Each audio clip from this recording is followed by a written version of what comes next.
नमस्कार। आईपीएल का सीजन आ गया है, मतलब जबरदस्त क्रिकेट, फुल ऑन रोमांच और एंटरटेनमेंट। पर कभी सोचा है कि इस पूरे तामझाम में असली पैसा किसकी जेब में जा रहा है? चलिए आज इसी खेल के पीछे का खेल समझते हैं।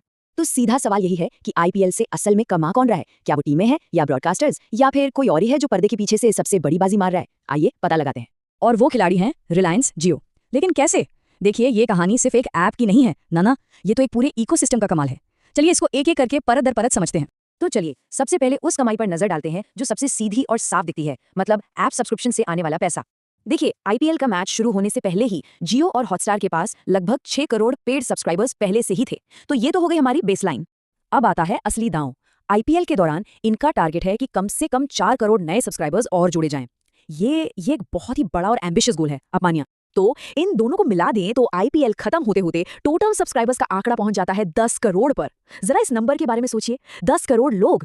अब जाहिर सी बात है, आईपीएल देखना फ्री तो है नहीं। हम सबसे बेसिक, सबसे सस्ते प्लान की बात करते हैं जो लगभग 150 रुपए का पड़ता है 3 महीने के लिए।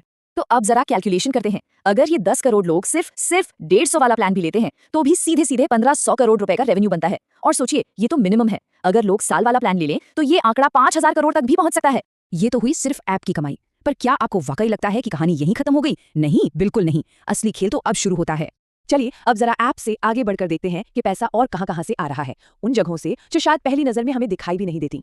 तो देखिए, एक तरफ तो लगभग 15 से 20 लाख लोग ऐसे होंगे जो बेहतर एक्सपीरियंस के लिए नया टीवी कनेक्शन लेंगे, और दूसरी तरफ कुछ लोग कहेंगे कि यार ऐप नहीं लेना। तो उनके लिए ऑफर है, जियो की नई सिम ले लो, सब्सक्रिप्शन मुफ्त मिल जाएगा। मतलब सिम भी बिक गई। अब जो बात इसे सबसे ज्यादा दिलचस्प बनाती है वो ये है कि ये सब अलग अलग प्लान नहीं है। ये एक बहुत बड़े आपस में जुड़े हुए बिजनेस इकोसिस्टम का हिस्सा है। मतलब एक ऐसा जाल जहां से दर्शक कहीं भी जाए आखिर में पहुंचेगा एक ही जगह। चलिए एक दर्शक के नजरिए से इस सफर को देखते हैं। किसी ने आईपीएल देखने का फैसला किया। वो या तो सीधे ऐप खरीद लेगा या सोचेगा कि बड़ी स्क्रीन पर देखने के लिए टीवी कनेक्शन लेना बेहतर है, या फिर वो एक नई जियो सिम ही खरीद लेगा जिसके साथ सब्सक्रिप्शन तो फ्री है। देखा आपने, रास्ता कोई भी हो, पैसा घूम फिर कर एक ही जगह जा रहा है। और यही बात हमें इस पूरी रणनीति के सबसे आखिरी और सबसे दमदार लॉजिक पर ले आती है।